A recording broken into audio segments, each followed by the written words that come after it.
बे पासे breaking news शामिल कंदासीं। नंगर पार्कर भरिसां तेज़ रफ़्तार कार मासूम ॿार खे चीबाटे मारे छॾियो आहे।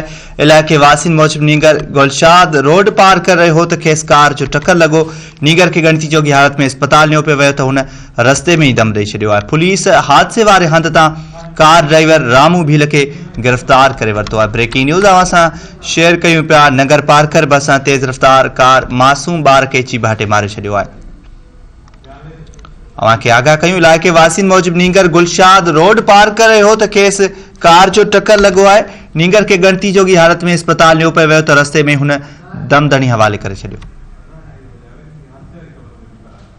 पुलिस हादसे वारे हंध तां कार ड्राइवर रामू भील खे गिरफ़्तार करे वरितो आहे। अवांखे ब्रेकिंग न्यूज़ ॾियूं पिया। नगर पार्कर भरिसां तेज़ रफ़्तार कार मासूम ॿार खे चीबाटे मारे छॾियो। अवांखे आगाह कयूं। इलाइक़े वासियुनि मूजिबि नीगर गुलशाद रोड पार करे रहियो त खेसि कार जो टक्कर लॻो।